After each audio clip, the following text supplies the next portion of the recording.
देखिए अर्थ मैग्नेटिज्म में क्या होता है अपना, क्या लिखा हुआ है, ये एन एम लिखा हुआ है। देखो ये अर्थ है बेटा अपनी, ठीक है। ये पूरी अर्थ है, जो स्फीयर मान रहे हैं उसको पूरा एक स्फीयर की तरह ट्रीट कर रहे हैं, ठीक है ना। एक स्फीयर की तरह ट्रीट कर रहे हैं। तो एक अर्थ की एक एक्सिस ऑफ रोटेशन है, तो वो ये रही, ये आपकी axis of rotation of earth है, ठीक है ना। ये एन जी एस जी वाली लाइन जो सेंटर से पास हो रही है, ये क्या एक्सिस ऑफ रोटेशन है जिसके अबाउट अर्थ रोटेट कर रही है। तो ये स्फीयर को जहाँ पे कट करती हुई निकलती है ऊपर, ये क्या कहलाते हैं, ये कहलाते हैं जोग्राफिकल नॉर्थ पोल और जोग्राफिकल साउथ पोल। क्या बोलते हैं इनको, geographical north pole and geographical south pole बोलते हैं इसको, ठीक है। और इस एक्सेस ऑफ रोटेशन के परपेंडिकुलर जो ये सर्कल मैंने ड्रॉ कर रखा है, एक स्फीयर पे सर्कल ड्रॉ कर रखा है, समझ पा रहे हैं ना। एक स्फीयर के ऊपर सर्कल ड्रॉ कर रखा है, जैसे ये स्फीयर था, तो यहाँ पर एक सर्कल ड्रॉ कर रखा है, एक्सेस ऑफ रोटेशन मान लो ऐसी है, ठीक है। तो ये जो सर्कल दिख रहा है आपको, ये वाला सर्कल, ये आपका क्या है, एक तरह से पूरे स्फीयर पर एक सर्कल इस तरह से ड्रॉ कर देंगे। ब्लैक वाली लाइन पे मत जाइए, जस्ट सर्कल देख रहा हूँ, जैसे आपको ये डॉटेड वाला दिख रहा होगा थोड़ा पोर्शन, ठीक है ना। तो एक तरह से ये पूरा सर्कल क्या है, सर्कल ये पूरा क्या कहलाता है, मैग ये आपका जोग्राफिकल इक्वेटर कहलाता है, ठीक है ना। इस स्फीयर पे ड्रॉ किया गया ये पूरा सर्कल क्या कहलाता है, जोग्राफिकल इक्वेटर कहलाता है। तो एक तो हमारी एक्सिस ऑफ रोटेशन है जिसको एन एस कह रहा हूँ, ठीक है। और एक आपका ये सर्कल है, इस सर्कल को क्या कह रहा हूँ मैं, जोग्राफिकल इक्वेटर कह रहा हूँ, ठीक है ना। अब अर्थ का मैग्नेटिक फील्ड का रीजन क्या है एग्जैक्ट, ये तो अभी भी अनएक्सप्लोर्ड है बेटा, ज्यादा कुछ इस पे डेफिनेटली कि एकदम वैल्यूज मैच कर जाए ऐसी कोई थ्योरी नहीं है, ठीक है ना। फिर भी जो हम पढ़ेंगे जो हमारे कोर्स में या जिससे काफी रिजल्ट मैच करते हैं, वो ऐसा है कि अर्थ के सेंटर पर एक बार मैग्नेट मान लेते हैं, ठीक है ना। अर्थ के सेंटर पर एक बार मैग्नेट मान लेते हैं जिसकी एक्सिस, अर्थ की एक्सिस ऑफ रोटेशन से कितना एंगल बना रही है, 11.3 डिग्री एंगल बना रही है, ठीक है। तो काफी कुछ अर्थ का मैग्नेटिज्म जो हमें सरफेस पर देखने को मिलता है वो काफी कुछ एक्सप्लेन हो जाता है, ठीक है ना। समझ रहे हैं किस तरीके से कि आपकी एक्सिस ऑफ रोटेशन है मान लो, और सेम मैग्नेट का सेंटर भी वही है जो अर्थ का सेंटर है, और इस तरह से एक मैग्नेट है, इस तरह से एंगल है, दोनों के भी दो लाइंस है, ठीक है ना। इस तरह की दो लाइंस हैं, इनके बीच एंगल कितना है, 11.3, ऐसे समझो आप। तो ये जो लाइन है आप इसको बढ़ा रहे हो तो ये तो एक्सिस ऑफ रोटेशन है, जहाँ कट कर रही है स्फीयर की सरफेस पर आकर, वो जोग्राफिकल नॉर्थ पोल और जोग्राफिकल साउथ पोल है। और ये जो बार मैग्नेट आपने मानी है इससे 11.3 डिग्री पर, इसको पूरा एक्सटेंड करोगे इस बार मैग्नेट की एक्सिस को, तो जहां पर ये कट करेगी इस स्फीयर को, ठीक है ना, अर्थ के, वो सरफेस पर वो पॉइंट्स क्या कहलाते हैं, मैग्नेटिक नॉर्थ पोल, नॉर्थ वाला जो ज्योग्राफिक था उसके पास वाला मैग्नेटिक नॉर्थ पोल, और ये कहलाएगा मैग्नेटिक साउथ पोल। ध्यान रखो कैसी रखी है, एस इधर और एन इस तरह से रखी हुई, ठीक है ना। उल्टा नहीं कर सकते, एस इधर है एन इधर है, तो इससे फील्ड लाइंस अगर ड्रॉ करेंगे तो बार मैग्नेट की फील्ड लाइंस ऐसे होती हैं, ध्यान रखो, बार मैग्नेट की अंदर की तरफ एस से एन होती है और बाहर की तरफ एन से एस होती हैं, जो फील्ड लाइंस होती हैं।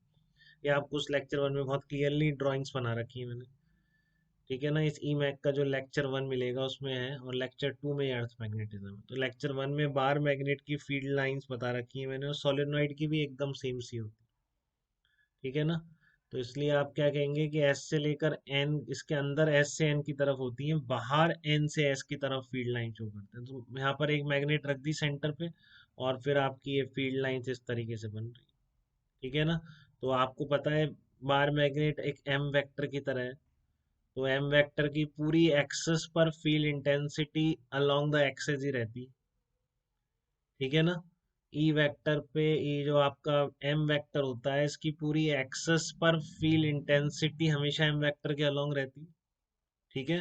तो इस तरह से यहाँ पर इसके अलोंग सरफेस पर फील्ड इंटेंसिटी जो इस डायरेक्शन में अर्थ के कारण, और ये इस तरह से, ठीक है। बेसिकली एकदम सरफेस के, ग्राउंड के या हॉरिजॉन्टल के एकदम वर्टिकल पर है वो फील्ड इंटेंसिटी की डायरेक्शन है, ठीक है।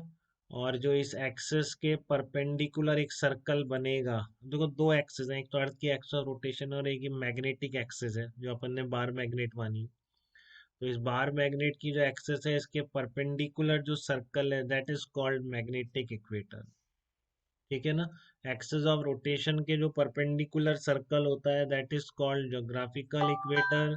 और जो मैग्नेटिक एक्सिस के परपेंडिकुलर सर्कल बनेगा पूरा अर्थ की सरफेस पर, तो वो क्या कहलाएगा, आपका मैग्नेटिक इक्वेटर कहलाएगा। ठीक है ना। अब ये बार मैग्नेट के कारण फील्ड जैसा होता है, तो आपको ये क्लियर है क्या कि कुछ इस इक्वेटर पर जो मैग्नेटिक इक्वेटर है ये इक्वेटोरियल वो पोजीशंस हैं सारी इस बार मैग्नेट के रिस्पेक्ट में, क्योंकि इस एक्सिस के परपेंडिकुलर ही सर्कल ड्रॉ किया। तो ये बात क्लियर है क्या कि बार मैग्नेट की वजह से, इस बार मैग्नेट की वजह से जो सेंटर पे मानिए इस पूरे इक्वेट मैग्नेटिक इक्वेटर पर फील्ड इंटेंसिटी की डायरेक्शन क्या होगी, ये समझ आ रही है क्या आपको? इस मैग्नेटिक इक्वेटर पर फील्ड इंटेंसिटी की डायरेक्शन क्या होगी, क्या होती है बताओ, इक्वेटोरियल लाइन पर किसी बार मैग्नेट के डायरेक्शन बताइए। हाँ बिल्कुल, तो आपका इसके अपोजिट ऐसा होगा बेटा ये। ठीक है ना। मतलब ये सर्कल जो आपने बनाया है इसके परपेंडिकुलर मतलब टेंजेंशियल डायरेक्शन, इसका मतलब क्या है कि मैग्नेटिक इक्वेटर के हर पॉइंट पर जो बी वेक्टर है वो एकदम ग्राउंड के पैरेलल होगा। ग्राउंड के पैरेलल मतलब इस स्फीयर पर टेंजेंशियल। समझ में आ रहा है आपको? लेकिन जैसे जैसे आप आगे बढ़ोगे तो इस तरीके से ये घूमता जाएगा। देखो इसको मैं कह रहा हूँ, मान लो मैग्नेटिक नीडल रखिए, तो मैग्नेटिक नीडल हमेशा नेट बी वेक्टर की डायरेक्शन में पॉइंट करती है। ठीक है, तो एन पोल इधर है, इस नीडल का साउथ पोल ये वाला है। ठीक है ना, हमारी मैग्नेटिक नीडल है, ये नॉर्थ पोल है, ये साउथ पोल है, तो कैसे अलाइन होगी पूरी सरफेस पर देखना है हमको अर्थ की। ठीक है। तो आप मैग्नेटिक इक्वेटर पर ये एकदम पैरेलल रहेगी, जैसे जैसे आप आगे जाते जा रहे हो ये टिल्ट होती जा रही है टूवर्ड द ग्राउंड। ठीक है, ये टूवर्ड द ग्राउंड टिल्ट होती जा रही है आपकी। और इस तरह से आते आते यहाँ पर कैसी हो जाएगी, इस तरीके से हो जाएगी। ठीक है ना। तो ये बी वेक्टर की नेट डायरेक्शन पॉइंट कर रही है, इधर आके ऐसी होगी। तो आपसे ये पूछे कि एक अच्छा ये क्या है, एक तरह से आप इसको समझ सकते हैं फ्रीली सस्पेंडेड मैग्नेट। ठीक है ना, कि कहीं पर आपने सेंटर सेंटर ऑफ मास से इस मैग्नेट के इसको सीलिंग से हैंग कर दिया सेंटर ऑफ मास, तो आपका mg भी यहीं पर है, टेंशन भी यहीं पर है। ठीक है ना। तो इस पर एक ही टॉर्क लगेगा m क्रॉस b। तो जहां पर जीरो होगा उस डायरेक्शन में इक्विलिब्रियम पे रहेगी, मतलब ये हमेशा बी वेक्टर को पॉइंट करती रहेगी। फ्रीली सस्पेंडेड मैग्नेट किसी भी यहाँ पे आपने रूम में भी लगा सकते हैं। ठीक है ना। तो जो अगर आपका रूम इक्वेटर के किसी पॉइंट पे हुआ अर्थ के, तो ये मैग्नेटिक निडल एकदम हॉरिजेंटल रहेगी। ठीक है ना। तो वही बता रहा हूँ, जब आपका रूम आप किसी मैग्नेटिक इक्वेटर पर है अगर, तो वहां पर आप इस तरह की फ्रीली सस्पेंडेड मैग्नेट या कुछ भी कह दो आप, मैग्नेटिक नीडल भी बोलते हैं इसको। ठीक है, तो एकदम हॉरिजेंटल रहेगी, लेकिन बाकी सब जगह ऐसे टिल्टेड हो जाएगी। समझ रहे हैं आप, एक तो हॉरिजेंटल है और एक ऐसे टिल्टेड। तो ये आपका बिल्कुल हॉरिजेंटल है और इस तरह से टिल्टेड है। तो यहाँ पर जब ये जा रहा है तो इस तरह से टिल्ट होता जा रहा है। और ये नीडल एकदम वर्टिकल कहाँ पर जाकर हो जाएगी, एकदम ग्राउंड के एकदम 90 डिग्री पर इस तरीके। ये आप बताइए इशिता, कहाँ पे जाके ऐसी हो जाएगी एकदम वर्टिकल नीडल? हाँ नहीं, सरफेस पे तो सारे पॉइंट्स ही हैं बेटा, आप देखो समझो मैं, नहीं ग्राउंड पे तो है ही आप, मैं पूछ रहा हूँ कि मैग्नेटिक इक्वेटर पर ये किसी भी पॉइंट पर एकदम हॉरिजेंटल हो गई थी, ये क्लियर है बेटा आपको? क्योंकि ये सारे मैग्नेटिक इक्वेटर के पॉइंट इस बार मैग्नेट के इक्वेटोरियल पर है, और इस सर्कल के परपेंडिकुलर मतलब टेंजेंशियल डायरेक्शन सरफेस पे। ठीक है, समझ पा रहे हो ना अब इस पे, ये कोई जो आपने सर्कल ड्रॉ किया है इसके परपेंडिकुलर मतलब टेंजेंशियल। समझ रहे हो, ये अगर मान लो मैग्नेटिक इक्वेटर वाला सर्कल है तो इस तरीके से। ठीक है। तो केवल जो ग्राउंड के पैरेलल फील्ड मिल रहा है अर्थ का, वो केवल कहाँ मिल रहा है आपको, मैग्नेटिक इक्वेटर पे। तो एक फ्रीली सस्पेंडेड मैग्नेट जिसको सेंटर ऑफ मास से आपने सीलिंग से हैंग कर दिया है, तो वो एम क्रॉस बी के अलोंग अलाइन होगा। तो वो इस तरह से हॉरिजेंटल हो जाएगी बिल्कुल, बाकी सब जगह टिल्टेड रहेगी इस तरीके। ठीक है ना। ये बिल्कुल हॉरिजेंटल कहाँ पर है, केवल आपकी इक्वेटर वाले पॉइंट्स पर सरफेस के एकदम पैरेलल। बताइए, सीधा क्लियर हो रहा है बेटा आपको ये चीज? हाँ बिल्कुल, मतलब आपका जो ग्राउंड है जहाँ पे भी आप बैठे हैं, तो आपकी ग्राउंड के एकदम पैरेलल केवल मैग्नेटिक इक्वेटर है। तो आपको कुछ ऐसे पॉइंट्स मिल गए हैं आपको ये सब समझ के, अर्थ के ऊपर जहाँ पर जो उसका बी वेक्टर है अर्थ का, वो एकदम हॉरिजेंटल। ठीक है, क्लियर है। और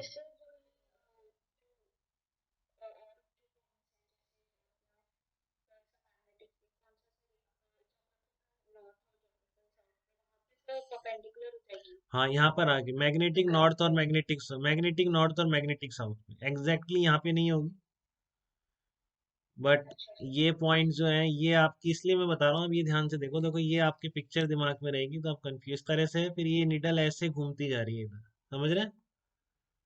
ये निडल ऐसे घूमती जा रही है और फाइनली इस तरीके से हो जाएगी। तो एक क्वेश्चन ये पूछता है कि अगर नॉर्थ पोल पर फ्रीली सस्पेंडेड मैग्नेट का कौन सा पोल ग्राउंड के क्लोज होगा। समझ रहे हैं आप? क्या पूछता है क्वेश्चन कि मैग्नेटिक नॉर्थ पोल पर जाके फ्रीली सस्पेंडेड मैग्नेट का कौन सा पोल ग्राउंड के क्लोज होगा। तो विनम्र क्या आंसर होगा आपका, कौन सा पोल ग्राउंड के ज्यादा? मैग्नेटिक नॉर्थ पोल पे पूछ रहा हूँ मैं। साउथ। फ्रीली सस्पेंड, हाँ फ्रीली सस्पेंडेड,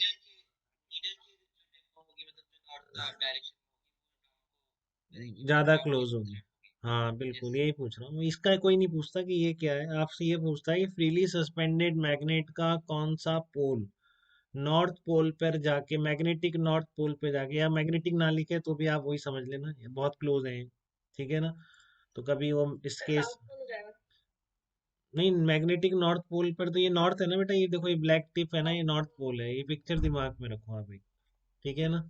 इससे कभी गलती नहीं होती आपका। यहाँ पर क्या होगा कि ये एम वेक्टर की डायरेक्शन में स्टेबल इक्विलिब्रियम आएगा, हम स्टेबल इक्विलिब्रियम की बात कर रहे हैं केवल। ठीक है। तो ये जो आपकी मैग्नेट है इसका ये कौन सा टिप है, नॉर्थ पोल है, तभी तो एम वेक्टर ऐसे बनेगा ना, तभी तो एम वेक्टर और बी वेक्टर के बीच एंगल जीरो होगा। ये एम वेक्टर है मेरा पेंसिल। ठीक है ना। जो पॉइंट है उसकी तरफ ही डायरेक्टेड है। बताइए, सीधा क्लियर है बेटा एकदम? और यही अगर इधर बात करें आप, इसको एक दो हेमिस्फीयर में डिवाइड कर सकते हैं, नॉर्दर्न हेमिस्फीयर हो गया, सदर्न हेमिस्फीयर हो गया। ठीक है ना। और ये आपकी इस तरीके से थी, आप इधर आने लगेंगे तो कैसे घूमती जाएगी, ये वाली जो आपकी हॉरिजेंटल है इस तरीके से घूमेगी, ऐसे आके ऐसे हो जाएगी। ठीक है ना। इस तरह से हो जाएगी। तो कुछ पॉइंट्स आपकी ग्राउंड पर ऐसे हैं जहां पर की जो बी वेक्टर है वो सरफेस के एकदम परपेंडिकुलर है। ये बात आपको क्लियर हो गई। ठीक है। वो पॉइंट्स हैं आपके नॉर्थ, मैग्नेटिक नॉर्थ और मैग्नेटिक साउथ पोल। और कुछ पॉइंट ऐसे भी हैं जहां पर, समझ रहे हैं आप, कुछ पॉइंट ऐसे भी हैं जहां पर जो आपकी अर्थ का magnetic field intensity B vector है वो एकदम सरफेस के बिल्कुल पैरेलल।